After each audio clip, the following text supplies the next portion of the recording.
nandito ho kami ngayon at lahat ng ginagawa namin ay may kinalaman po doon sa 100 days ko na mensahe. Ito po yung mga proyekto, programa na aasahan po ninyo under my administration. At ngayon, pagpasok ng 2026, andito na po kami, inuumpisahan na at tinutupad ang mga salitang binitawan ko. The focus of our provincial government and my administration ay ang Hearts Program pa rin po. Madali na hong desisyon na nito dahil alam mo kung saan mo ipofocus ang budget ng aming pong probinsya.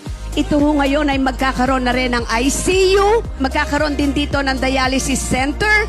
Dito ho ay magkakaroon tayo ng mga bagong equipment na magagamit po sa pangailangan ng mga Batanggenyo.